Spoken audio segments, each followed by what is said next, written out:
considerations for pool dehumidification. Just a quick introduction on Innovent. Innovent's a fully custom air handling manufacturer with a special focus on package refrigeration, energy recovery, desiccant dehumidification units, and full dehumidification units. So this is going to be a full 1 hour presentation. I'll ask if you have any questions, just type it in the chat and we'll address them all at the end. And I'll pass things over to Gary. Okay, thank you, Gus. I've been at Innovent now for 35 years, so I've been around a little while and taken a particular interest in this indoor pool application for the last about 27 or so years. I find it to be one of the more fascinating ones that we run across. And so I'm going to share a little bit of that with you guys today. And hopefully then at the end we'll get a chance for questions. I'll apologize, it's a little bit text heavy, but I want to get through a fair amount of information. So we'll go over some unique design issues. We'll talk about designing for making the space healthy for people in the building itself, and then go into energy use, because the pools definitely have a lot of energy use that they take up and the opportunities to save. So what makes a pool space unique? Well, there's a body of warm water where the floor should be. And I say that a little bit facetiously, but that tends to affect everything to do with the space and makes it different. You get significant loads from evaporating pool water, dehumidification load for sure, but also pool water heating requirement, because the energy to drive the evaporation comes from the pool itself. And estimating that evaporation rate is not an exact science. ASHRAE has a equation that is used as a starting point that takes into account water and air temperature and humidity, and then the activity factor of the pool is typically used to adjust that formula to make it closer to what is actually seen. In addition to those loads, the chemicals that you use to treat the water to make it healthy, also then disinfection byproducts is the general term. They off-gas into the air and they are corrosive. So it's a serious issue for the enclosure, and they're also unhealthy if they're not removed. So you have an additional issue going on in the pool space. The space conditions are tropical. Typical temperatures, depending on the type of pool, run from 80 to 86 degrees. There's some leeway on both the low and high end of that, but from what I've seen in the last 20 years, these are very, very typical. I'm not going to read all those. You can, or say them, you can read them, but you also then you have those temperatures that you want to set up, and then you have humidity levels. And I'm going to keep referring to the ASHRAE 2019 applications handbook through here, because I believe it's an excellent resource and one that I would highly recommend you use if you're designing a pool. And it would say that the humidity levels really need to be between 40 and 60% for the reasons stated here: energy consumption, building envelope protection, and comfort. So essentially, with those conditions, you have an elevated indoor dew point between 60 and 70 degrees, typically, where an office space might be 40 to 55 degrees, summer to winter, as you go through. That means that your pool space is going to be in an extended heating season versus a typical space. So where you might be thinking you might be switching over from heating to cooling in April or May, you're likely to have your pool space in heating, especially in the Toronto area. It's probably going to be in heating for 10 and a half, 11 months. So it's a different way to think about it. the space enthalpy is also almost always higher than the pool enthalpy. Or excuse me, yeah, the pool enthalpy is higher than the outside air enthalpy most of the year. So the idea of a standard economizer for cooling just doesn't apply here at all. There's economizer concepts, but definitely not what you typically think of. So leading up to this statement, which is a new one in the 2019 handbook, and I think it is great, you need to understand that this is a high dew point application that affects everything to do with the equipment and everything to do with the in the enclosure itself. So with that in mind, the envelope design, it was kind of interesting because this became a chapter in the 2019 handbook, where before it was just a section within special spaces. And almost all the new material that went in had to do with the envelope. It was aimed at the architect and at the engineer designing the envelope. There's plenty of information in there for sizing equipment, but that was already there. So it was kind of interesting. They added 3 or 4 pages of information on this, and it's extremely important. You need to prevent condensation on your interior walls, and when it's cold outside and your space dew point is still in the 60s, that takes some serious consideration. And typically, when you're looking at dehumidification or condensation design, you probably add 5 degrees to a surface dew point. So it requires some serious design.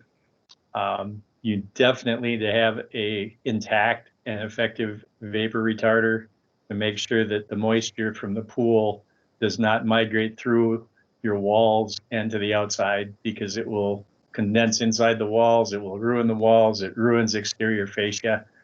And that's because the vapor pressure inside the pool is going to be higher than the vapor pressure outside the pool. And so this isn't a air pressure thing per se. It is, just vapor pressure. So you can have your pool set up properly for negative air pressure and still be driving moisture through the walls without a vapor retarder. You want to eliminate thermal bridging, and again, the condensation on the external walls and windows is just going to be, more serious because you have such a high interior dew point. I mentioned that the space should be maintained at negative pressure to adjacent spaces, and that is true as well. You don't want to be pushing air or having air sucked out into your adjacent hallways and spaces, because that air is corrosive, and to the extent that your water chemistry could be out of balance, you can get that wonderful chlorine smell. So you definitely want the pool to be negative. And that includes, by the way, doing locker rooms on their own. You don't want the locker room and the pool to be exhausted together. You don't want to be pulling pool air through your locker room. You definitely don't want locker air coming through your pool. So you should keep those spaces separate. Pools also have several micro zones within the enclosure. They tend to be typically very tall. Now, you might only be 1 story, like in a medical office building or something, but a lot of pools are 20, 30, even 40 feet tall. Water parks can be 50 plus. And when you do that, you end up with various zones that you need to take care of due to the roof and windows and skylights and spectators and then swimmers on the deck. And so there's a lot of places that you need to get the air. You need to, set up your air distribution and promote so that you get rid of the chloramines right over the pool. We'll talk a little bit more about that in a bit, but in any case, it's a more challenging environment to figure your air distribution out, and that's very critical to do it right. A few other things that happen. Many of the occupants, obviously the swimmers, are wet and not wearing much. but not all the occupants are wet and not wearing much. So spectators, for instance, it's difficult to make them comfortable and make the swimmers comfortable at the same time.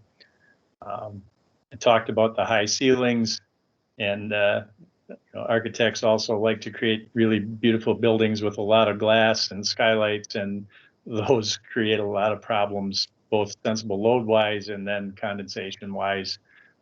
So if an engineer built it, it probably wouldn't have a window, and if an architect did it, would have a lot of them, and you have to meet in the middle somewhere. Also, a lot of pools, especially rec centers, are multi-use type facilities where you might have a leisure pool as well as a lap pool.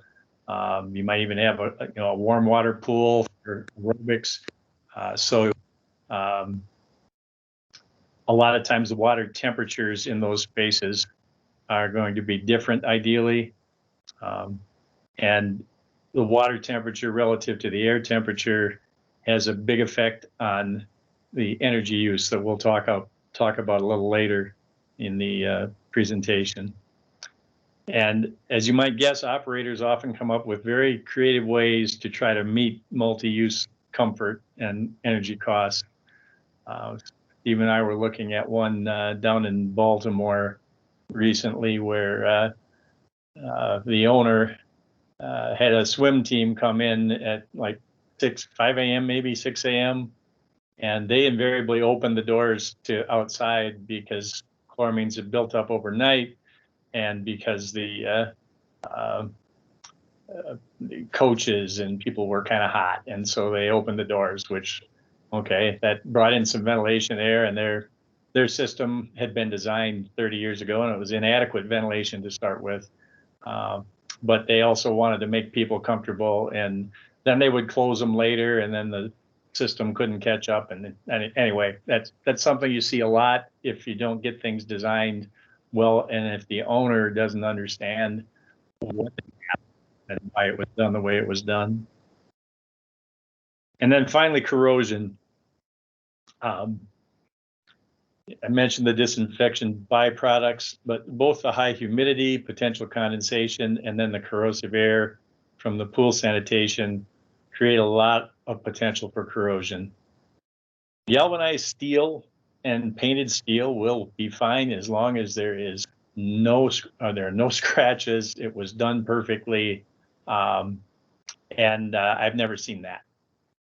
So even though that's a cheaper material, definitely aluminum is the best material. Again, if you read through the application handbook, it gives some good advice, but aluminum ductwork is kind of the gold standard.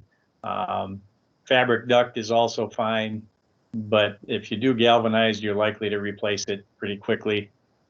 So you're better off with aluminum. Stainless steel is a bit confusing because ladders and things like that can be done with stainless steel and nothing happens to them. But stainless steel exposed to pool air, and it does not matter what the alloy is, will pit and crack, turn black, and eventually fail. So it is not recommended as a material, which in one way is good because it's very expensive.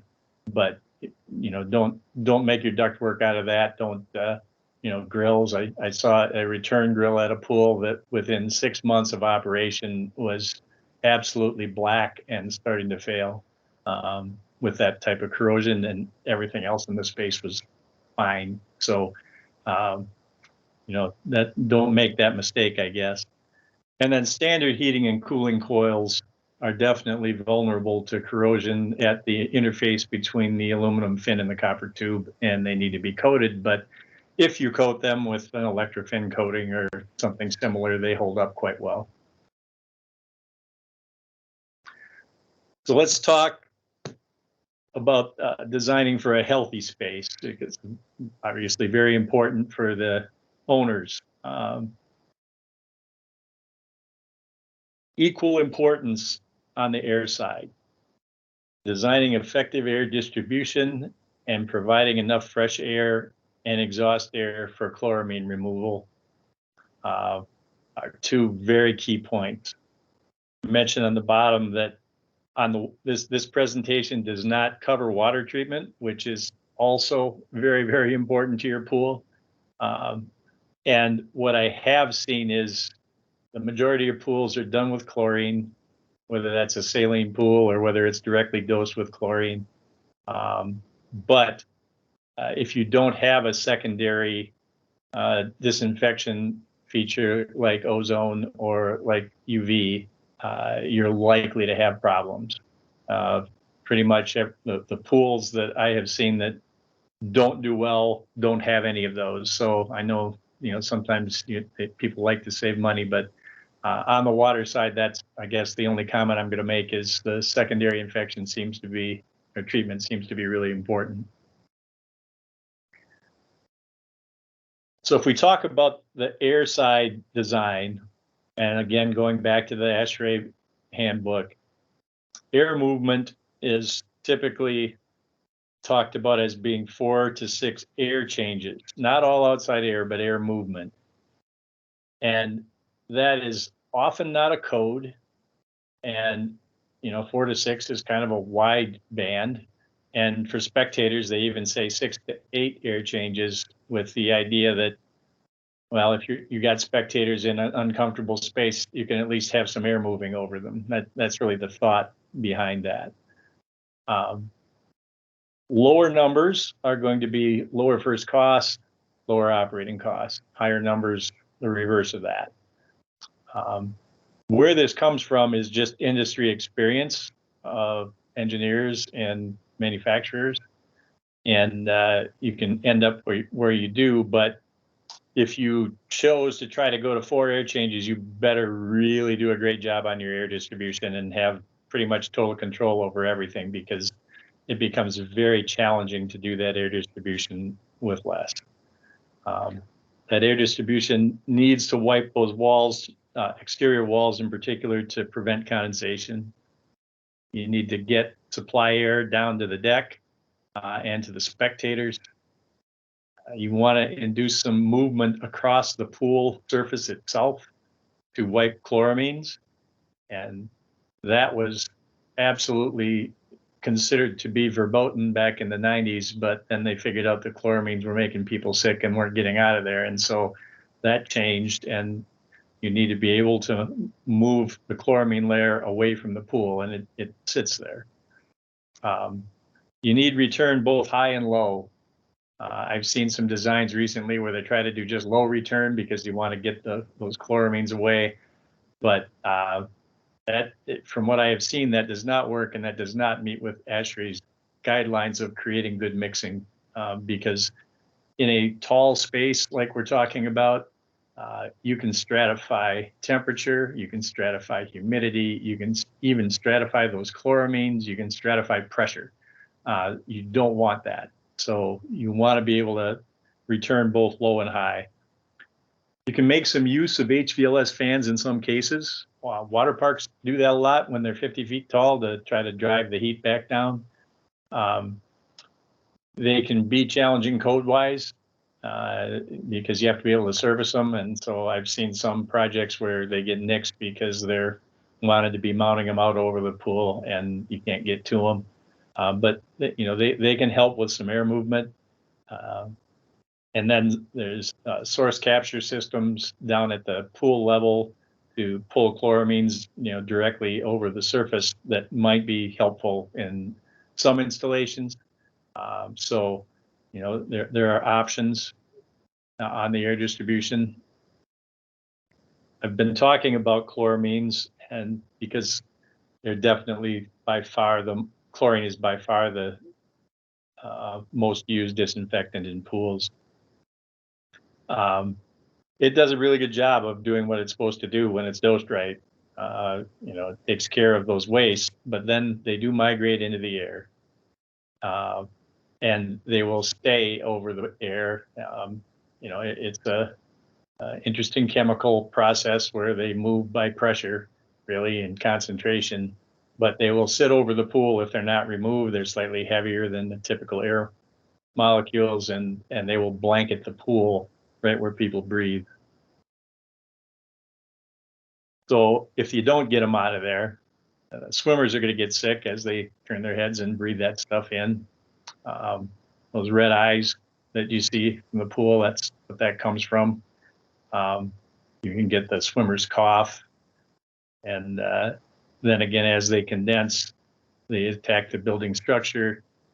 If you smell that lovely chlorine smell, that's actually chloramine smell. And that is an indication that the pool and the facility you're in is not in control of their pool chemistry and their air quality.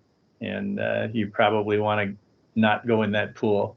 I never had any success with that argument with my own kids when we went to a pool like that. I'd tell them it wasn't healthy and they'd be in it in 5 minutes, but it's definitely a easy way to tell the smell test if a pool's imbalanced or not. Kind of created this issue after the oil embargo and energy crisis in the U.S. in the late 70s. ASHRAE responded by severely limiting outside air, where before outside air was kind of used freely.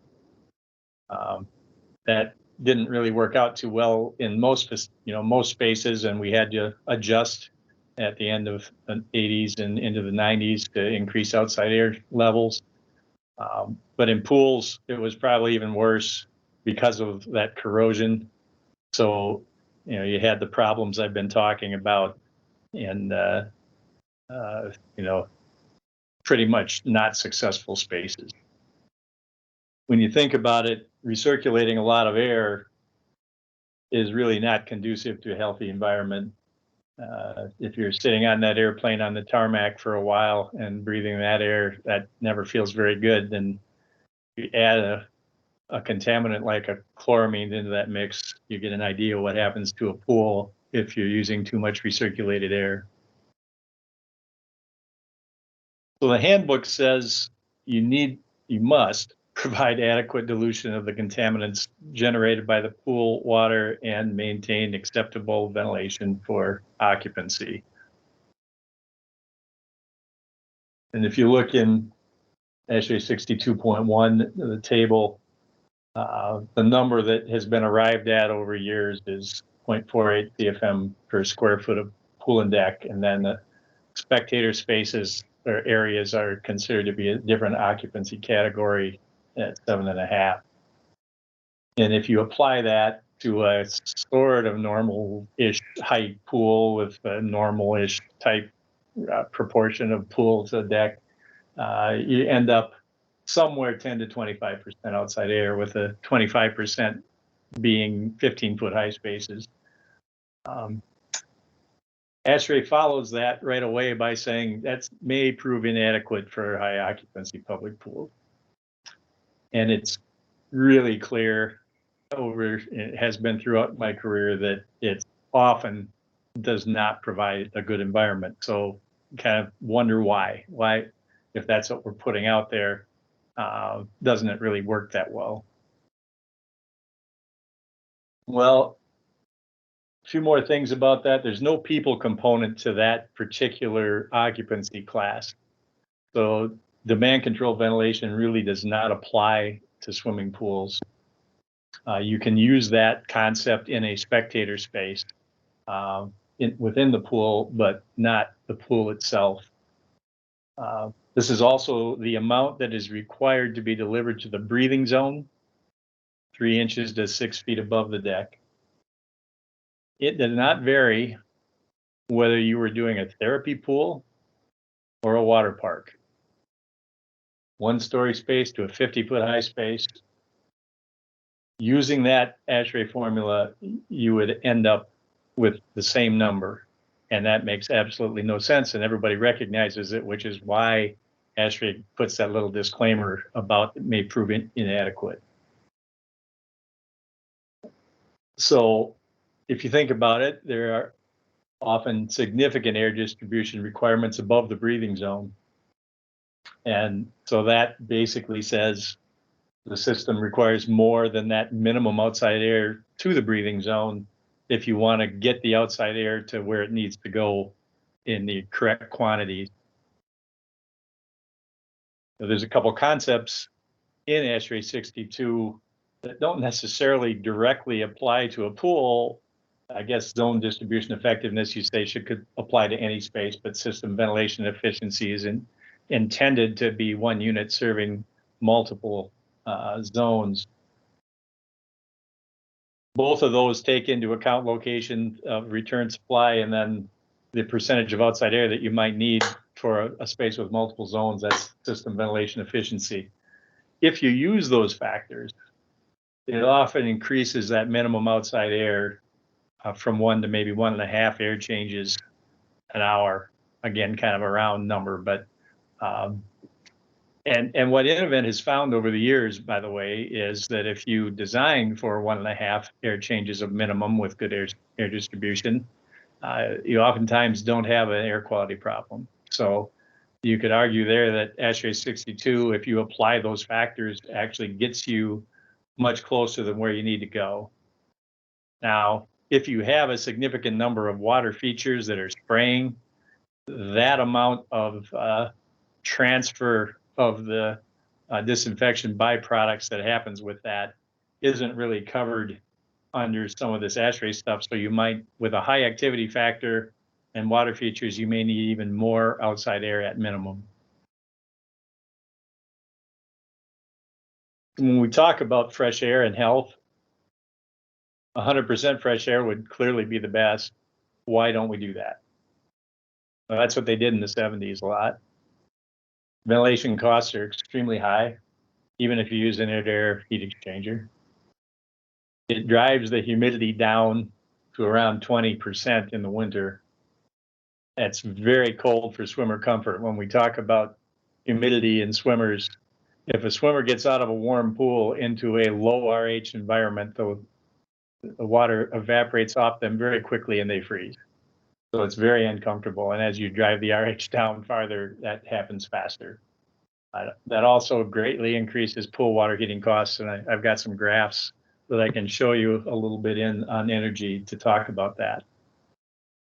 So the space temperature in this case has to be very, very warm, 90 plus degrees, if you want to keep swimmers comfortable at such a low RH. Also puts a very high sensible heat ratio on a cooling coil that's supposed to be dehumidifying typically. So it's just not a good idea. Let's talk about energy use then. The main areas are the air heating and cooling, the water heating, which is mainly due to evaporation, dehumidification, due to both outside air latent load, some people load if you got spectators, and then evaporation and infiltration. And then fan motors. They're fan motors, and all of these taken together tend to be, say, 25%-ish plus minus of the loads within the natatorium. They're all significant. You can reduce all of them with good design. Envelope is a little more straightforward as far as your wall materials and insulation and what you can afford to spend, your orientation and shading that you set up. The ventilation loads can definitely be reduced with exhaust air energy recovery. Selection of appropriate air and water temperatures and humidities can really help. You can do some heating of pool water with recycled energy if that's available. And then, good efficient fan selections and control sequences can really help on the fan. So let's talk a little bit about design conditions and water temperature. The space RH has a very big impact on the energy cost for dehumidification, and the selection of the space temperature versus the water temperature has a big effect on evaporation and the resultant loads from that. So evaporation rate will increase 30% for every 10% decrease in relative humidity. So if you chose to design at 40%, you'd be 60% more pool water heat requirement than you would have been at 60%. So it's a relatively steep curve, and one that you need to be cognizant of. And then if we look at the space loads, designing the unit, there's a big first cost and operating cost difference between designing at 50% RH and 60% RH. Evaporation rate, as we mentioned, goes up 30%. Summer design latent ventilation load goes up 50% when you do that, typically. So your overall increase in dehumidification capacity goes up 40%, and your pool water heating goes up 30%. So a lot of people like to think, well, swimmer comfort is 50 to 60%, the spectators are more comfortable, so I'm going to design at 50%.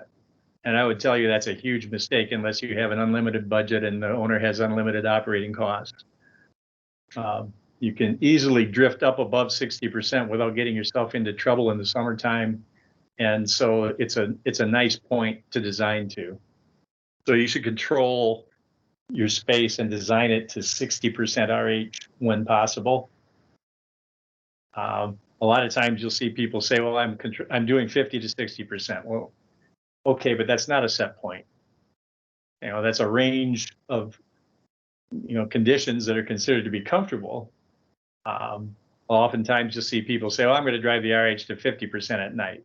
Well, frankly, that's pretty easy to do, but it's really unnecessary, and it's a waste of energy. So you can do it if you want to, and if you think that gives you help going forward the next day because your system's undersized, you can do that, but I would not recommend doing that. The exceptions that happen are, well, if the minimum outdoor air level required for indoor air quality drives that RH down below 60% in the winter, that's fine. And by the way, it will typically, especially in your climate. We're in Minneapolis, so we're even worse. But it helps because it helps you prevent condensation on your glass. It often drives the RH down somewhere around 40%. And, that's fine. That can be a good thing. Again, if it's for indoor air quality, because you're not really controlling that, it's just falling out. Also, if the space temperature exceeds the 86 degree that ASHRAE would say is your maximum for human comfort, you might want to consider driving down or designing at, say, 55% RH, because that's starting to get really kind of disgusting, frankly. And whereas Innovent would not recommend you do that, there are people that design pools at 88, and some swim schools for little kids even do 90, 92. ASHRAE has not condoned that practice, but it exists. And if it does, then when you're up that high, you might even want to be looking at 50% RH. But to this point, if you look at these two conditions, 80 degree space, 84 degree water, or 86 degree space, 84 degree water, which one is going to be cheaper for the owner? The owners often think, well, I'm heating my space too high in the wintertime. I'm going to only heat to 80. But I keep my water temperature warm because the swimmers complain when they're in the water. And the fact is, the additional cost for dehumidification and for water heating will they will overtake the savings that you might get by heating your space only to 80. So it's actually less energy to do 86 degree space. And then, as I just talked about, the swimmers are going to be uncomfortable if their space is 80 and water is 84. It's going to evaporate off them again more quickly. So you want to control the water temperature 2 to 4 degrees below the air temperature. There are exceptions. A therapy pool, the water temperature oftentimes gets set by whatever practice they're trying to do. So you'll oftentimes see a therapy pool done at 88, 90, 92, even 94 degree water. Spas are usually 104. You have exceptions there. Some pool owners are insistent that they have that. They might want warm water where they might be doing adult aerobics, and the things to talk about with them. You need that in the end, everyone needs to be on the same page when you do the design. Again, if you take a look at those conditions, the various conditions that you could design pools for, you're going to want the air temperature to be warmer than the water, if at all possible. And in a space with multiple pools, you may have to have a happy medium somewhere, but you still want the air to be as much, equal to or warmer than the water as you can. And then talking about the fans, frankly, use high efficiency direct drive plenum fans. You can use the EC motors if you make a good selection, but just using an EC motor on its own is not necessarily a wonderfully efficient selection, so keep that in mind. You can possibly reduce your fan cost significantly during unoccupied hours, but you have to think about that up front, because your air distribution needs to be effective when you're down at 4 air changes if you started at 6. You still need to get throw from your diffusers. You still need to be moving chloramines away.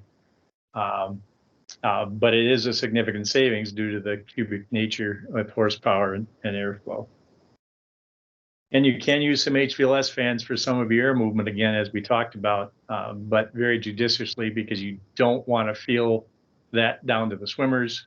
You don't want to be churning up anything at the water. So typically I only see that in pretty tall spaces, 35, 40 foot. Ventilation from the energy side is not a 4-letter word. Okay, you shouldn't be spending all your time thinking, how can I make this as low as possible? The reason for that is it has a big positive effect on dehumidification for most of the year. And again, in your area, that's probably something like 10 to 11 months.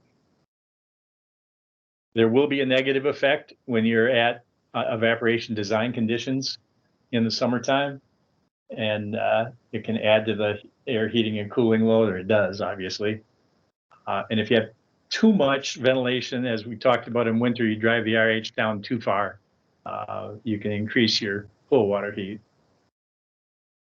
Use of an effective air-to-air heat exchanger can significantly reduce those costs. Flat plate heat exchangers can do about 70% annual in this environment. It's typically 65% in the summer, 75% in the winter. Runaround coils and heat pipes can provide about a 45% reduction. They're not nearly as efficient as a plate, but they're better than nothing. As I mentioned, you can reduce outside air during occupation. Well, I didn't mention that yet. You can reduce outside air also during unoccupied hours down to the ASHRAE 62 levels if you are effectively controlling your chloramines. So that would be something that we would tell if you provided that to an owner, that they should monitor, because you don't want to just automatically program that thing in, run it, and walk away, and then find out you're ruining your air quality and you're getting corrosive surfaces. But done right, they can save some significant money. But again, has to be taken into account when you design your air distribution.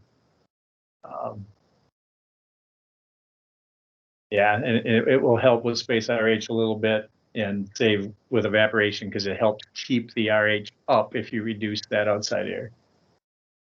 When you talk about pool water heating, definitely consider using a pool cover. Now, I say that saying that I've seen pool covers used on about 5% of the pools we've done in 25 years. But if you had a space that makes it effective and easy to deploy, you're not going to get rid of every bit of evaporation and every bit of chloramine transfer, but you're going to get a lot of it. And so if you can do that, then you can make significant changes to how your unit needs to operate. But there was a thing for a long time. A lot of mechanical dehumidifier people in particular would tell you to turn your outside air off at night. And because that outside air is for chloramine removal purposes, not for people, that is completely misguided, and you should never do that. All right, I'm going to finish up with talking a little more detail about outside air effect on the dehumidification load. These are some guidelines that you can look at. For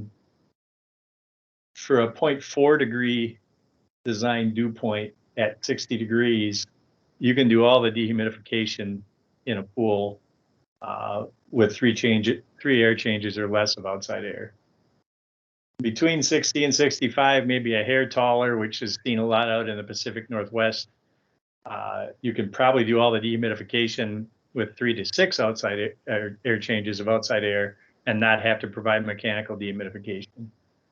If you're over that mid-60s dew point, you're probably going to need it. And I know based on looking at your own conditions, your dew points tend to be in the low 70s. And so if you want to control your humidity in the summertime, you're going to need mechanical dehumidification for part of the summer. And for a quick example here, to give you an idea what happens with the ventilation on the dehumidification load, I've got an example pool here I set up, and the theoretical evaporation rate from this pool was 238 pounds an hour. And if you had no ventilation at all, that's what it would look like. That all year round, every season. But then you look at the outside air effect on that dehumidification, and in this case, my little green line there is the grains of the pool. And I did this with Atlanta and Chicago. You guys are even farther north than Chicago. But you know, where the outside air humidity is above the pool humidity is above the green line in the graphs here. So you can see, okay, I'm going to be dehumidifying the pool for most of the year and adding some in the summer. So showing the dehumidification or the effect of the ventilation in the bright blue. And if you net that out, you can see that instead of that 238 pounds an hour, we got nothing in the winter. We got very low numbers on average in spring, slightly higher in fall. And in the summertime at the peak, we were adding a little bit of dehumidification load. So essentially you're talking about mainly the summer. And then, you know, you can choose on the spring and fall to increase your ventilation a little bit and take care of those loads, or you can decide to run mechanical dehumidification if you want to. It's interesting, but there's not that big a difference when you look at the evaporation condition, which is the one you should be using to size your dehumidification. It results in the largest load. And this was basically going around the US. I did look at Toronto area, and they tend to be lower than a lot of these, a little higher than Buffalo, except for Mississauga, by the way, which had a number probably similar to Minneapolis or maybe Columbus, Ohio. So I don't know why that one was so much different, but you guys probably do. In any case, that means that the summer loads tend to be pretty typical. The number of hours that you run at those loads change with climate. And so I put this up for that same thing regionally that I had on that Atlanta graph, and I put Minneapolis and Baltimore on here. And you can see that if you run an air change and a half of outside air in Minneapolis, you're only dehumidifying in the summertime. And we're in Minneapolis, so we've done tons of pools around here, and we know that to be the case. And in Baltimore, there's a little bit left. But it's nothing like that, hey, we've got this big load all the time that we need to handle. So if you look at that air change and a half, you know, we get 6 to 7 months in northern climates. I guess you would actually get probably 8 there. And then if you modulate the outside air up a little bit, you can get a few more months in each climate to where you get in the Rockies, you can do the whole thing. So when you talk about pool water heating, you know, a lot of the thought in pool water is, well, I'm going to take the energy off of my mechanical dehumidification system and I'm going to reject that to the pool. And you absolutely can do that. It's just the economic benefit isn't that great because you don't need to be running the compressors very much, especially in your climate. And you can force yourself to run them if you want to by, reducing outside air, but that's generally not a good idea. And if the pool isn't going to be used extensively in the summer, then there's absolutely no reason. But the paybacks just get very poor if you're really only running mechanical dehumidification for a couple of months. So, good. In summary, there are a lot of unique issues that you'd want to make yourself aware of. It is desirable to provide as much fresh air as economically makes sense, and to make sure your minimum is high enough for good air quality for the people.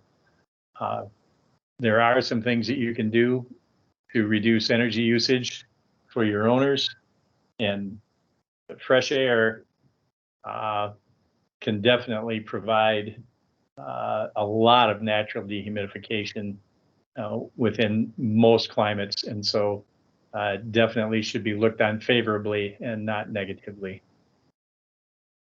So that's what I have. Managed to get done to allow some questions, so if you have some, I'd be happy to answer them. Thanks, Gary. That was really good. Yeah, if anyone has any questions, we'll give it a couple of minutes if you want to write them up, and we'll address them.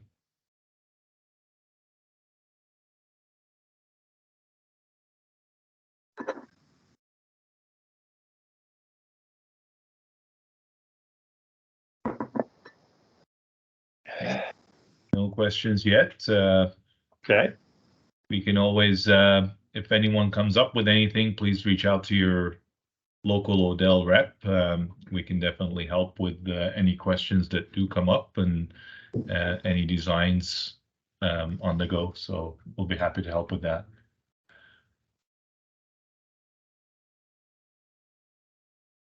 Okay, well, we can leave it at that unless, yeah, we'll just leave it at that.